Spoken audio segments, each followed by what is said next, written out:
right, Ringside Nation, the Ring Boys are back. Another pay-per-view here with my beautiful co-host, Doc. Doc, how we feeling, man?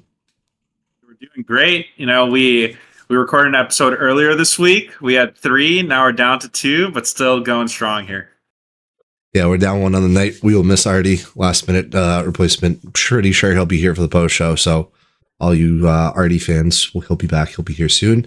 But we got his picks. They're on the screen. For all you listening on Spotify, you'll just have to wait till the end. Apple Music, whatever platform you're tapping in. We appreciate it. Nonetheless, we'll get right into the fights. UFC 301 in Rio de Janeiro. Flyweight title main event. Alex Pantoja, Steve Erceg. And we got a big one here. Pantoja coming off his defense against Royval. Finally fighting at home in front of the Brazilian fans. Steve Erceg coming off a massive win streak after just flopping Matt Schnell down on the mat. Still to this day, don't know what was worse, the punch to the face or his head hitting the mat was louder. But yeah, no, Steve gets the call. He said he was eating KFC while he got the call.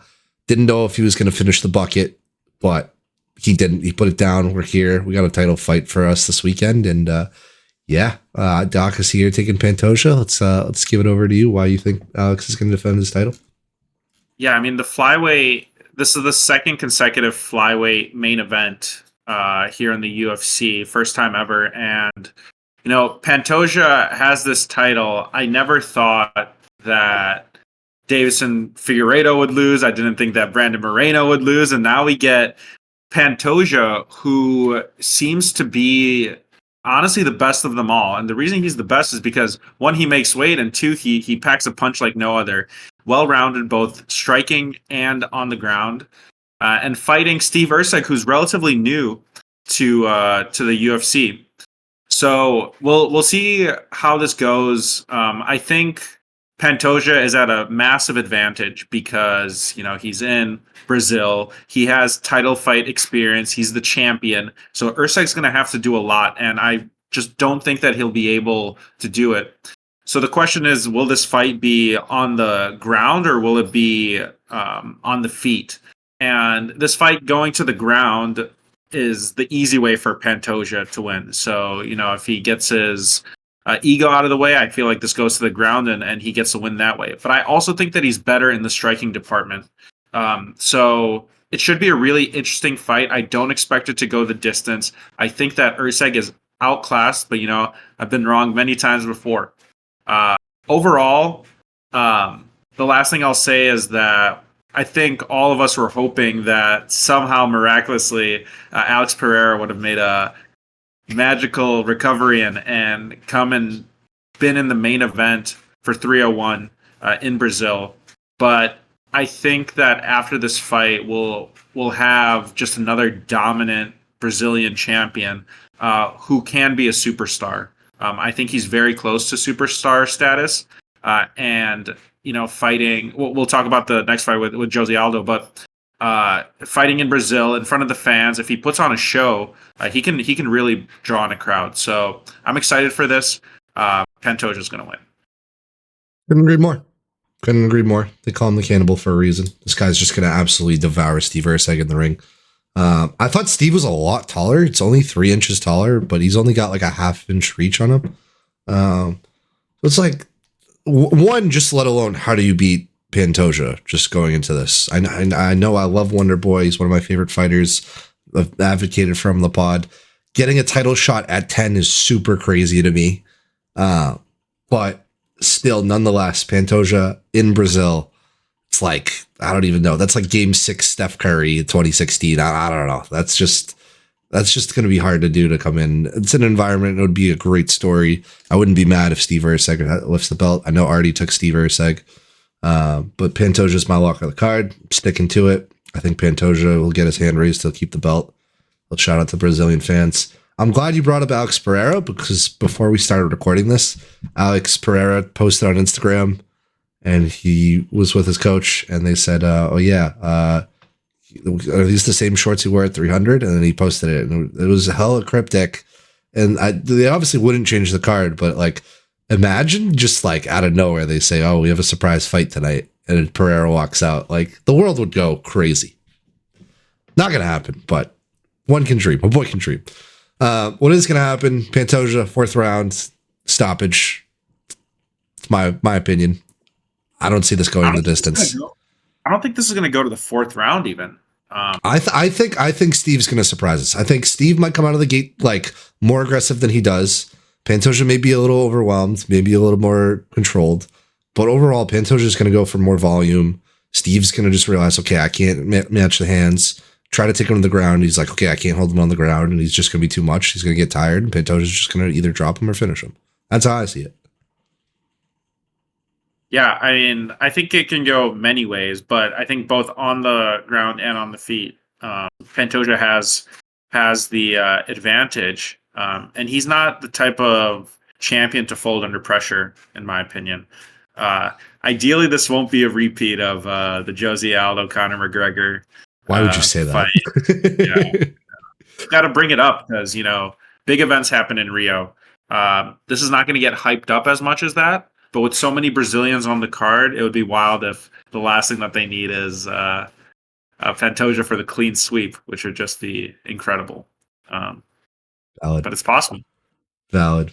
Yeah, I know. I'll have to wait and see for that main event. And feel bad for Muhammad Makayev, just waiting on the sideline here, like, why is my name not getting called and whatnot? But the name that I'm glad you brought up is Jose Aldo, and that's who's fighting next. Jose Aldo is going to fight Jonathan Martinez. Aldo plus 110. And we'll plus and be positive and hit that bell for me real quick because we're all taking Jose Aldo. Now, I'm not letting you get away with this one. You were thinking Martinez. We were talking behind the scenes. And I'm glad you came to the dark side. But give me some insight why you were leaning towards Jonathan Martinez. Jose Aldo, last fight he fought Mirab, and no one's beaten Mirab. 2 years ago. Before that, he fought Rob Font, I believe, and he put on a fantastic performance. But the thing is that he hasn't been in the ring in a while. I'm sure he's been training, but he's not getting any younger. And Jonathan Martinez has shown tremendous power, and I think what's going to happen. I am going to pick Jose Aldo, and it's really only because this is in Rio. I think this being in Rio is what drew him out of retirement. I don't know if he's come out publicly for that, but Jose Aldo has done so much in his career that he really doesn't need this fight. But I think he just really wants to fight in front of the Brazilians.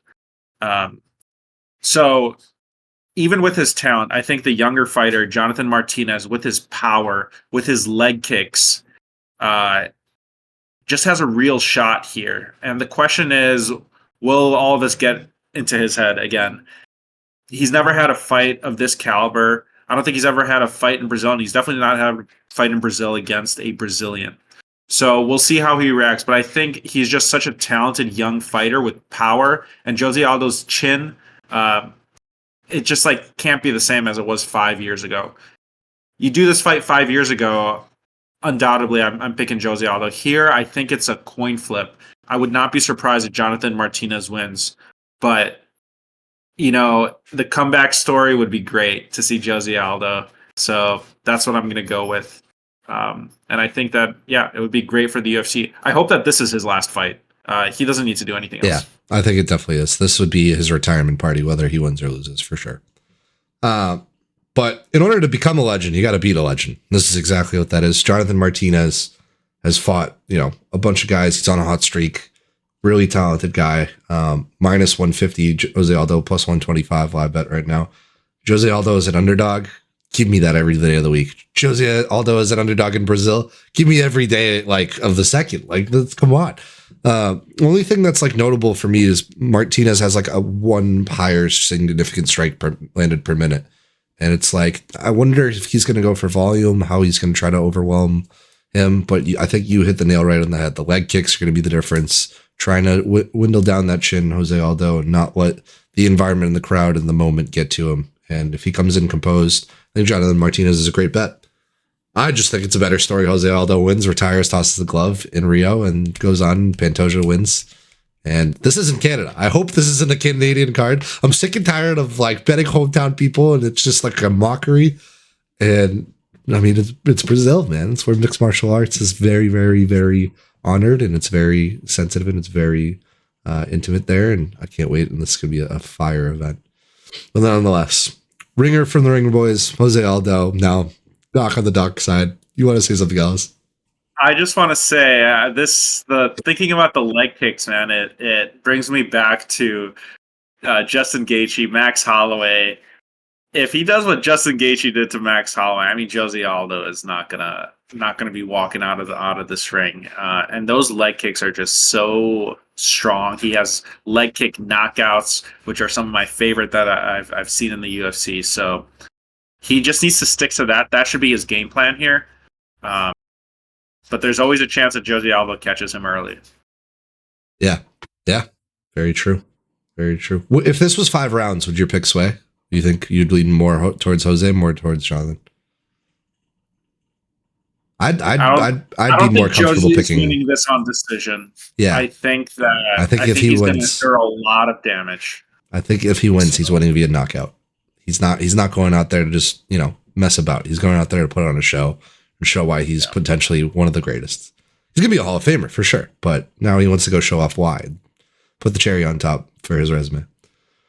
But Jose Aldo, we'll be rooting for you, big dog. Make me some money, please. We'll also be rooting for is Vitor Petrino fighting Anthony Smith, and another ringer from the Ring Boys. Petrino fought pretty recently. March beat Tyson Pedro, and then if I'm not mistaken, Tyson Pedro retired. Still wish you the best. Hope everything's good for you, my homie.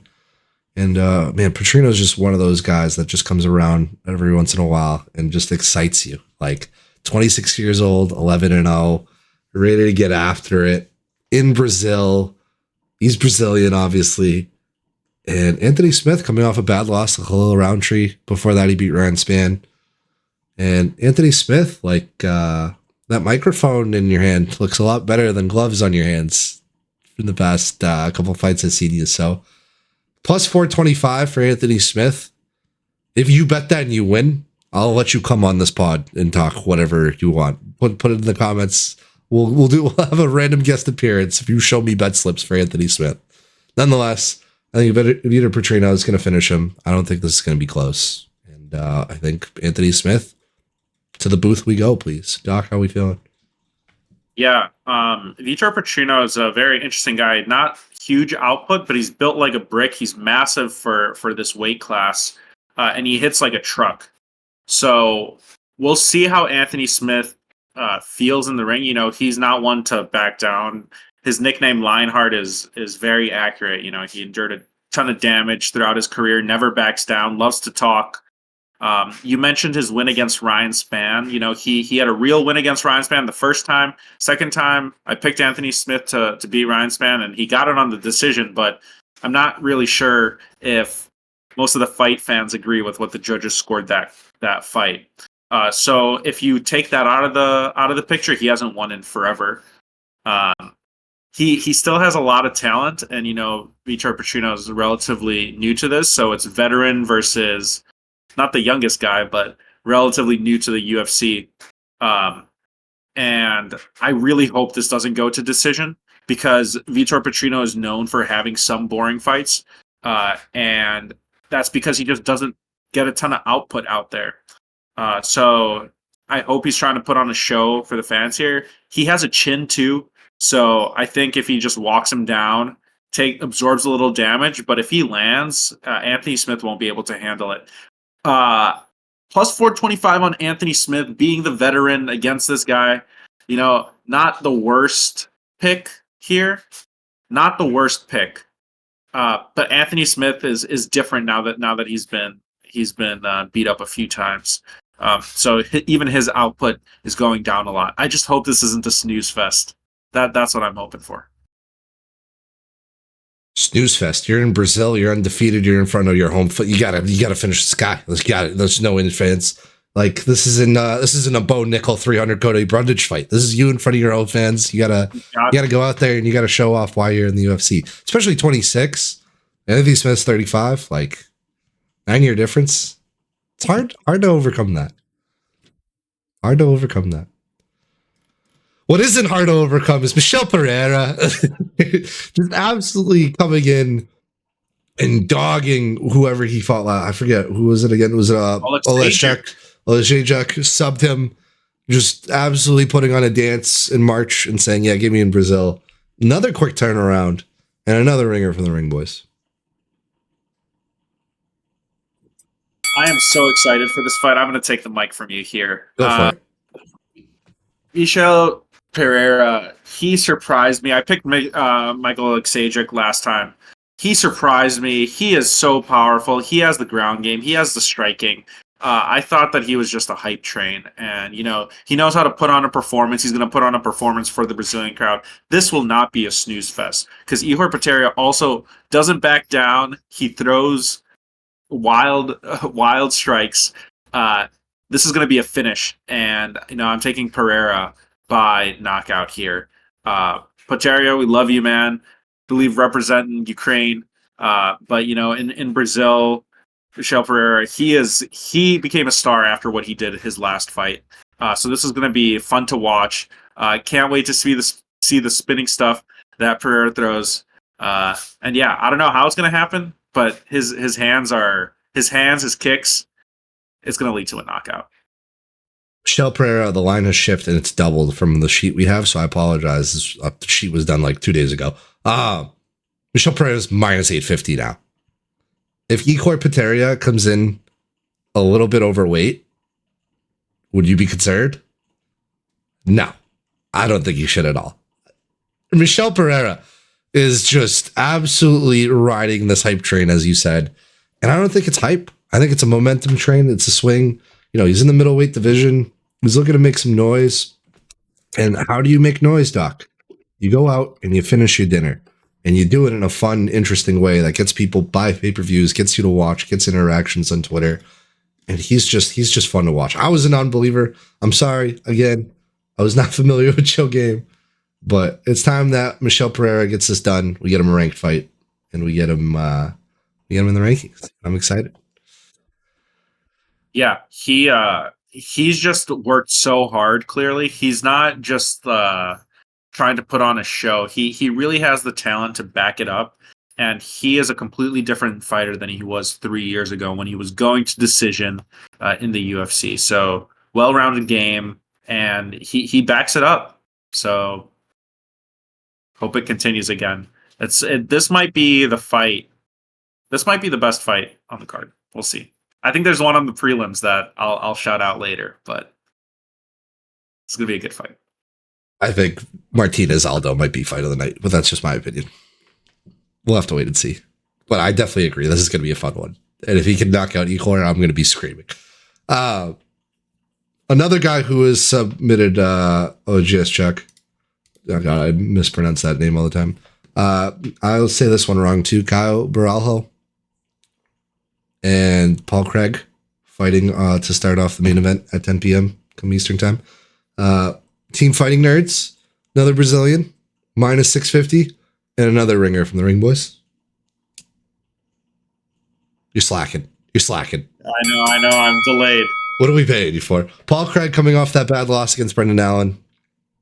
Not a bad loss, honestly. It wasn't too bad. It was a fight. He was there.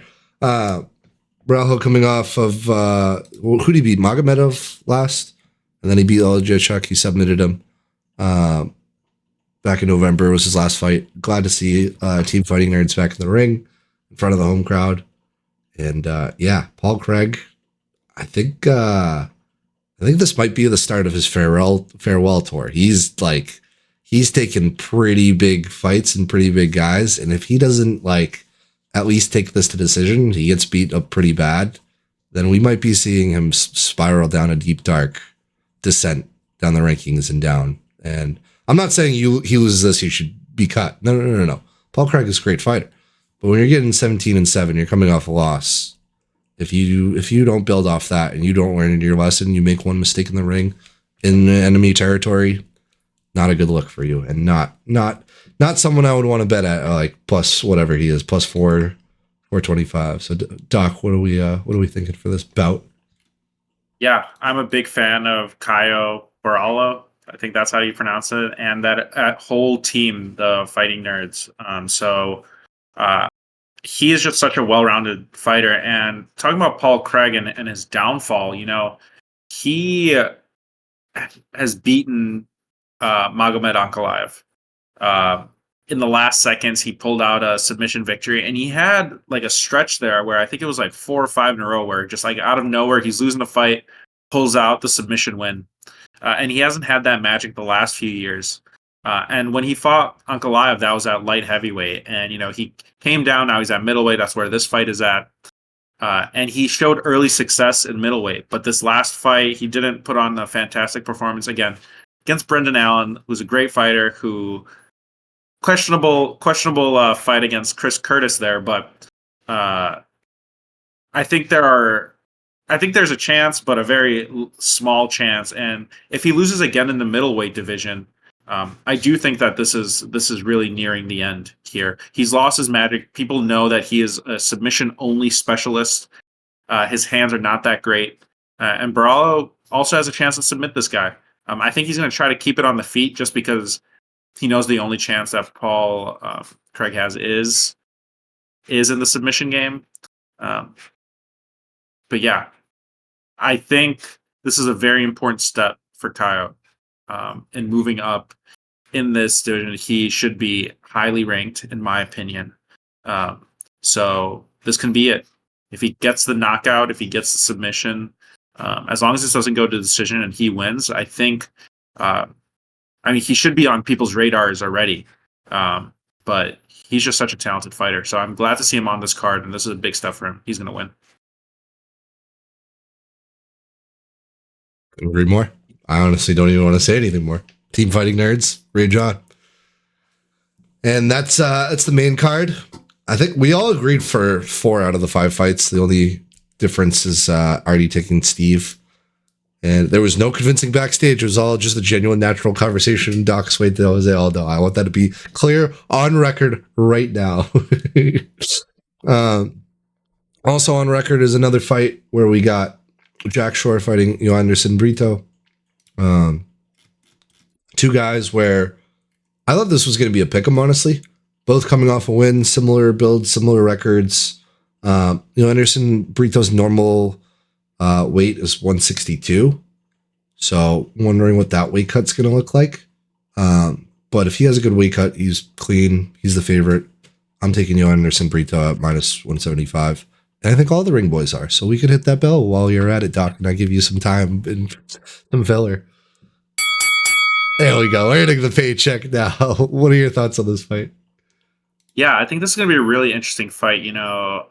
Jack Shore is super talented, only has that one loss, I believe a year or 2 back. And Joanderson Brito, the first fight that I remember him in is he was like minus 1,000 or something. And ever since then, he just hits like a truck. So I'm interested to see where this fight will be. I think it'll be they'll be on their feet for most of it. But Jack Shore's record is what gives me a little bit of pause. But this 2 great fighters, and I guess I didn't realize, has Joanderson Brito not been fighting at featherweight? Is this his first time there? No, he usually goes. I think he usually goes featherweight. So Jack Shore's lost to Ricky Simone, who's a phenomenal fighter. I don't think it's a big negative on his track record. So I think this will be a good one. Definitely action packed. Agreed. My only thing is BJJ against a striker. Like, I make the point of the pressure of the wrestler the whole time, so I wondered what Jack Shore's game plan is going to be. I wonder if he goes in and grapples, but it's like, you don't want to get too close to Anderson Brito. You know what I mean? Like, you could catch an elbow, you could catch something nasty. You got to be really, really trained and really well able to go for this one, but who knows? Anderson Brito does fight at featherweight. I only brought that up because I saw it when I was taking notes. Just like the whole common theme of making weight and cutting weight. I wonder. I mean, we're recording this on what, Wednesday? So if any fights get canceled, any any weights are missed, it's not on us. You know, we're living our lives, people. We live for the common man, by the common man. All right, let me live my life. What are you, a cop? Another bout we got. But yeah, sorry, just before we continue, what makes this fight even more exciting is that these are not decision monsters. These are people that get finishes. So they're not scared. Jack Shore gets submissions, but so does Joe Anderson Brito. So it's really hard to say where this fight will be.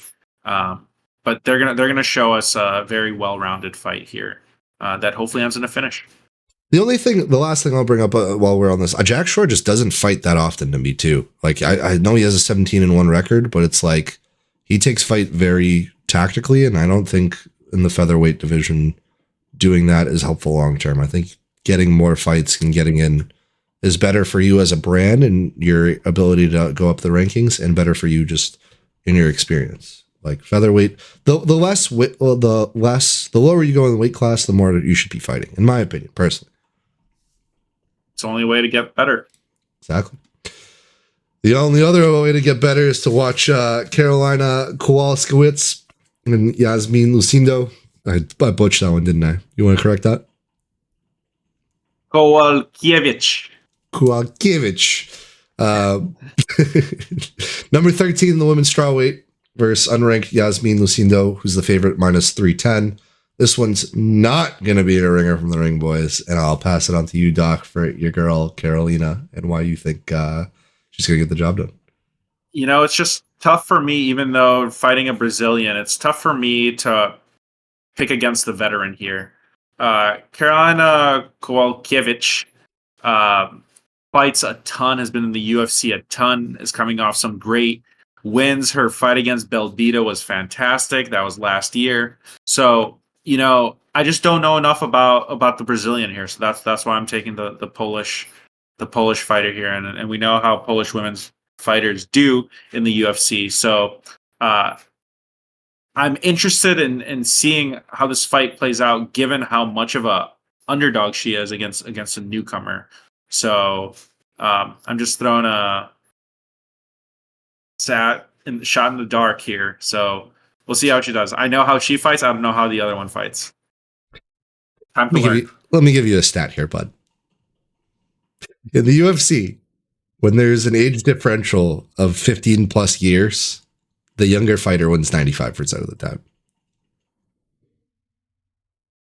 What happens to the other 5%? Yeah, that's true. I hope the other 5% happens for you, just so you can rub and gloat in my face. That'd be awesome. But no, Yasmin Lucindo, I think, especially at a young age, where you're trying to get up, like the lines don't reflect like how this is.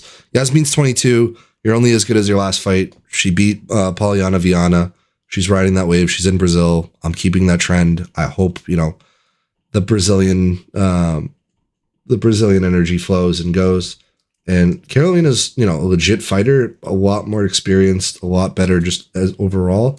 But I think Yasmin and that energy and that drive and want to satisfy your home crowd is going to show, and she's going to get it done. I don't want this to go to the decision, because the longer this goes, I think the less in favor it is for Yasmin, and the better it is for Carolina to go. And we'll see the gas tank on Yasmin, but -450. That's a big line. I wouldn't bet it personally, but I still don't see how Lucindo loses personally. That's just my 2 cents. Now that you brought up the Poliana Viana fight, I do remember watching that, and it was very impressive from Lucindo. But I do think that she did slow down a bit, just off the top of my head, in that second round when she got her victory. So you're right. If this goes longer, I think I have a chance to pull the rug out from under you guys. Yeah. And one of our favorite girls, Yasmin Haragi, or however you say her name, that was her last loss, and she took her decision. So two young women who have all the energy in the world and want to go the distance. That's something that shows me that maybe there is something in the gas tank. But when you're going against a striker who has experience and actually knows, what the game's about, we'll have to see. That's the true test. Another true test, Mitek Beck or Loy Boy as I like to call him, is going to fight Elvis Brenner. And you and I talked about this a month in advance. And I was like, oh, by the way, bro, did you see the 301 card? And you didn't even look at the main event, Doc. You freaked out. You're like, Elvis Brenner. I was like, dude, Pantoja and Usyk are fighting for the belt. You were all about Elvis Brenner as much as I was. So I'll give you the mic again. Elvis Brenner plus 205. We're taking that, and why? Yeah, this is going to be my fight of the night. Elvis Brenner has been an underdog in like all of his fights that I've seen. He got put on the map for me when he fought Guram Kutateladze, one of the other Georgian fighters who's just like an excellent kickboxer, striker. And he knocked him out cold. He came back, next fight, knocks out the next guy cold. I don't know what it is in his hands, especially in this weight class. It doesn't make sense to me, but he's able to get bloodied himself and then still have a gas tank, still have punching power in the third round. That it doesn't make sense where it's coming from. Miktabek, I believe he's Mongolian. And his, what is it? Kyrgyzstanian. Kyrgyzstan. Oh, Kyrgyzstan. Okay. Close enough. Anyway, his last fight was against Uroš Medic, and we saw what Uroš Medic did. Yeah. Yeah. And I remember in that fight, Uroš Medic hit Miktabek very hard in that first round that they fought, and somehow Miktabek took the punishment and was able to lay it down to get his own knockout victory. Or I guess it was a submission, but he got it set up with his own power in that second round. So Miktabek can take a punch, but I think Brenner hits harder than almost anybody in the lightweight division. So Miktabek is going down in weight for this compared to his Medic fight. So I'm a big fan of Brenner, and you know, I don't know why the odds makers don't trust him after seeing what he's done in the UFC. Maybe it's more so props to Miktabek rather than kind of bagging on Brenner here. But this fight is going to be electric. I can't wait for it. This is the fight that I'm most looking forward to come Saturday night. He's gotten back-to-back 50K performances, and I think he's going to get another 50K back. You said it. He knocked out Guram. He beat Kenan. He's Chute box talent. He's 3-0 since joining the promotion. Like, this guy's everything the UFC wants, and he's on a Brazil card, and he's an underdog. Like, near Charles Oliveira level of underdog. We won't have to mention the Armand fight. That was still, you know, it was what it was. But I will say, Mitek makes weight. He normally fights he was fighting at like welterweight or something crazy. No. Was he welterweight? I think he had to move up to welterweight last time. I think normally he fights at lightweight, but this is a big change for him. That's just a crazy weight shift. Like, the fact that you're able to make that weight is one thing.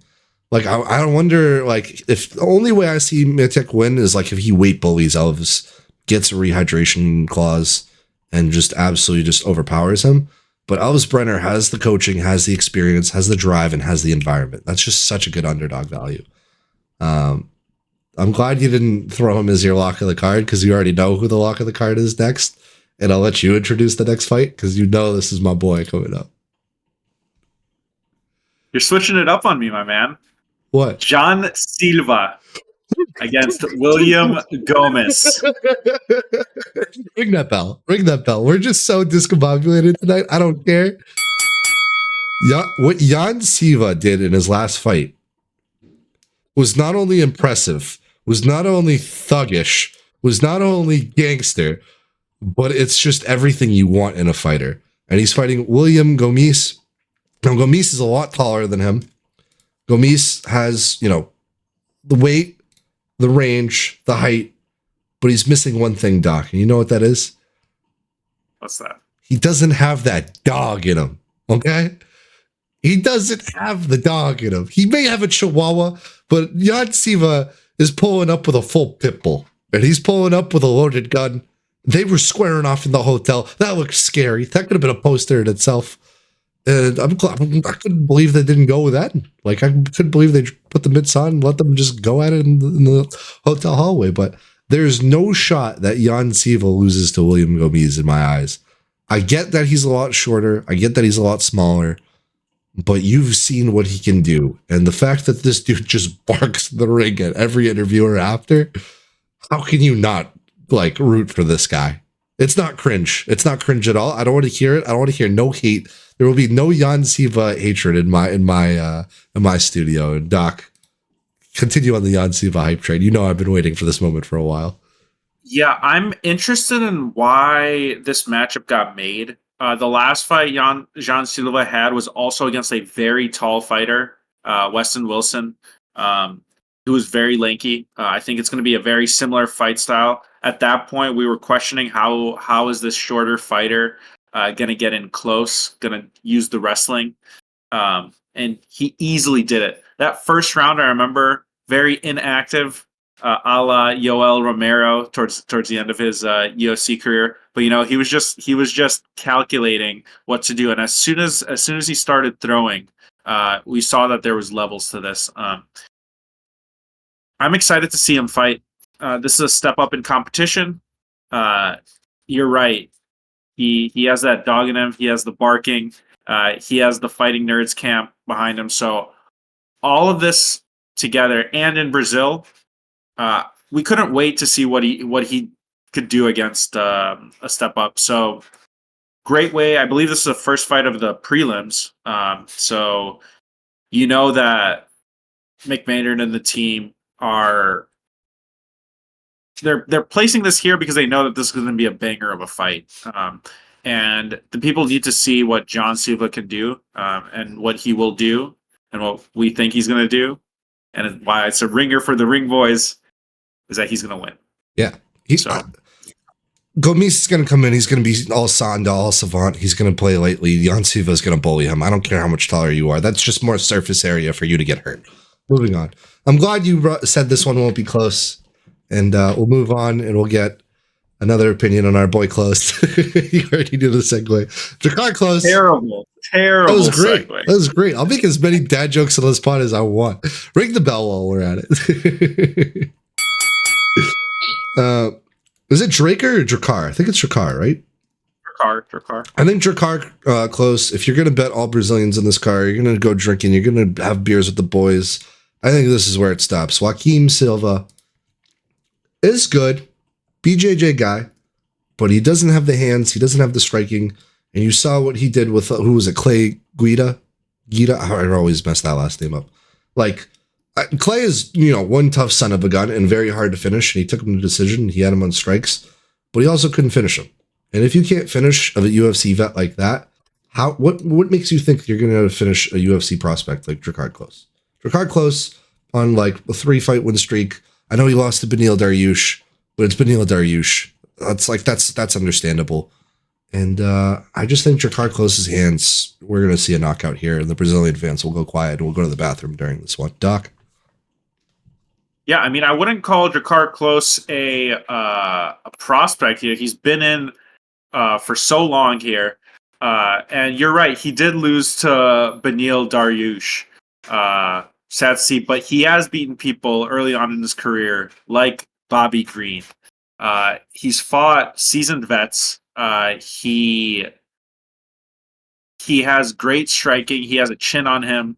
I don't remember if it was him that had the infamous reaction from Joe Rogan, DC, John Anik. That was him. So that Beneil Dariush fight, I don't know if you remember. Jakar Close was beating down Beneil Dariush, and Dariush like rose up from the dead and got Jakar Close wobbly on his feet, and that's when they did the hold me back with John Anik, Joe Rogan, DC. You know what I'm talking about. Yep. So even when he loses, he has his exciting fights. But Jakar Close since then has been fantastic. He has both the stand-up game and the wrestling, in my opinion. So I'm excited to see him fight. And Joaquim Silva, also kind of a vet, has been around a while, but he's been knocked out too easily in the past. And I don't No think chin. you can do that with Drakkar Klose, who is a very precision striker, at least lately. Yeah. Yeah. I couldn't agree more. I think that's a bunch of malarkey if you're picking against him. Speaking of malarkey, Jamie Malarkey is going to fight Mauricio Rufy. Come on, dude. I'm crushing the segues. Give me something here, Doc. Gosh. Jamie Malarkey coming off a loss, fighting Mauricio Rufy. Rufy Ruffy, I still don't know. I'm sorry to all my fellow Brazilians. Making his UFC debut. I think we keep saying the hometown thing, so I'm trying to figure out, something else we could bring to the table. But it's the environment. Your debut, you're in Brazil, minus 170, Mauricio Rufy. Jamie Malarkey's coming off that loss. I forget who against. Please remind me if you know. But yeah, He fought Prost last. right. Nasrat Prost. Yep. Okay, but template fighters, they're both similar builds. They're in the same weight class, but they're not going to be in the same environment that they would want to be in. And I think that definitely plays an advantage here. And this is in Canada, people. I'm going to keep saying that. Doc, how do we feel?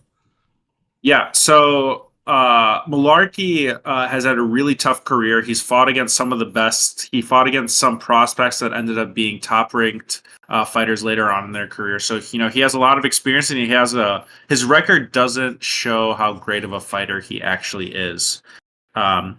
My thing is, he's kind of getting on the downside in his career. He's had some good performances where right before he lost to Hack Press, he was able to beat John McAtee, who looked pretty good, but Jamie Malarkey looked fantastic during that fight. So he has the potential to do good. I just think that he's been beaten a bit too much, and yeah. Although I'm contradicting myself here by taking a Brazilian guy that hasn't fought yet in the UFC, to my knowledge. I'm not a believer in Malarkey as much as I'm a believer in the Brazilian winning here. So we'll see how it goes. Again, people looking at Malarkey's record have to realize that the people he has lost to have gone on to be some of the best UFC fighters in general.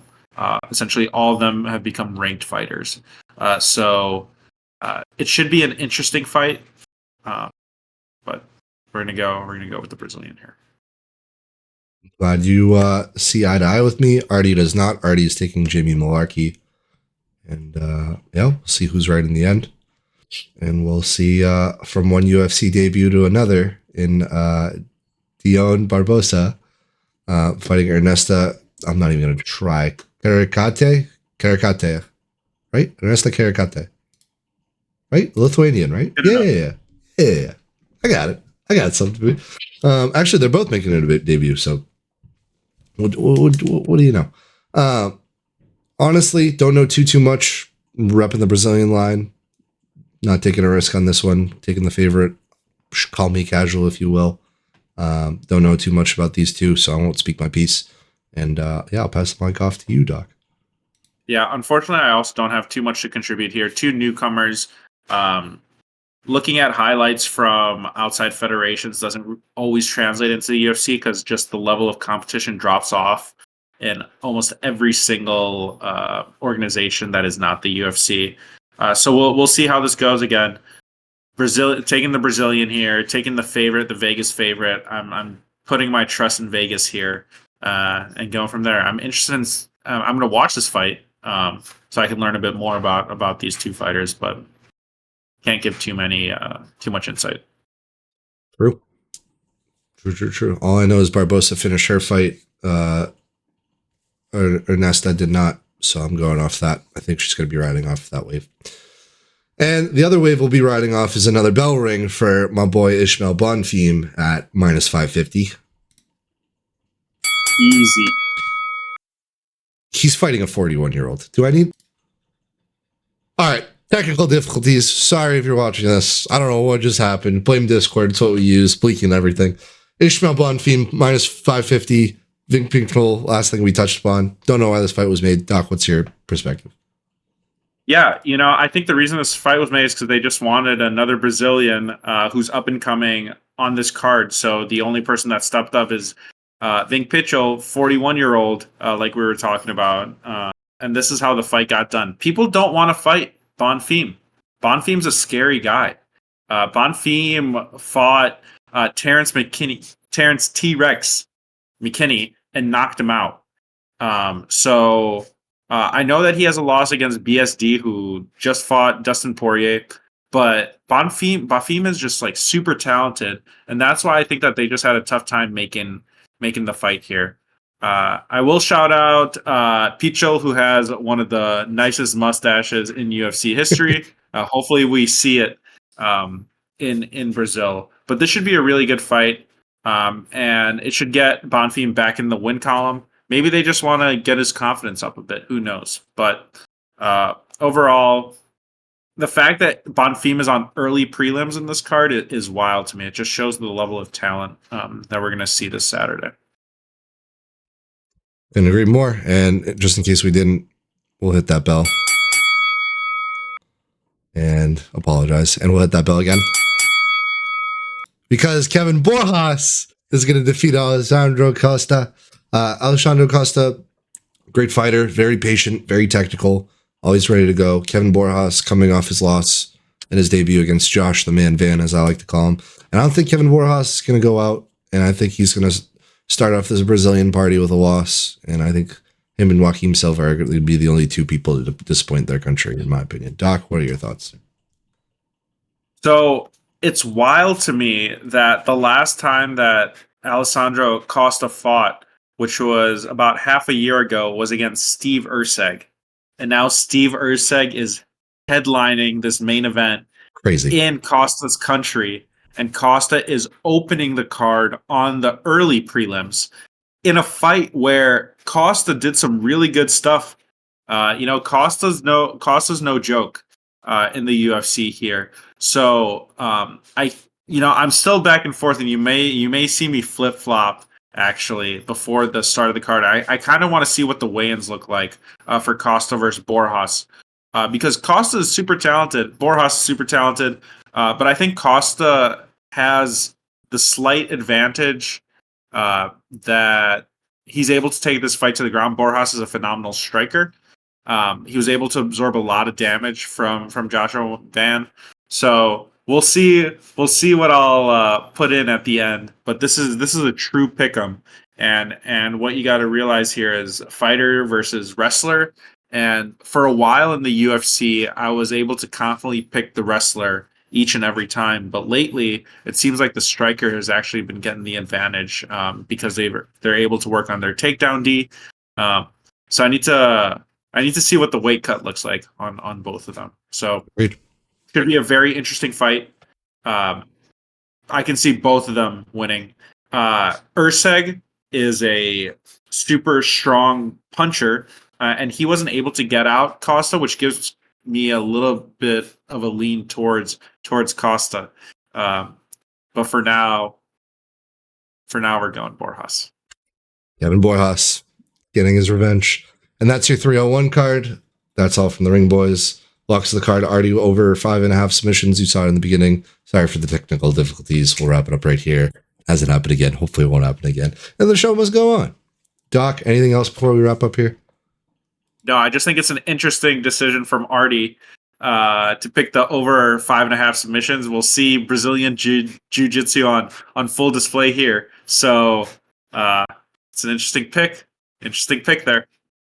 Or we'll see if Derek Lewis is right and just Brazilian Jiu-Jitsu is fake. Just stand up, bro. Stand up. Just stand up. And we'll stand up.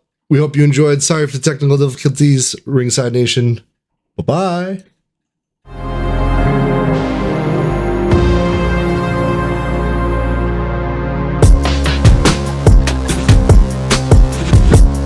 Do I need to say anything else? Like, I know I keep bringing up the age stats and everyone's like, all right, that's not too relevant, blah, blah, but like, Vince Pickle? Really? We're giving Bonfim his Brazilian fight against Vince Pickle?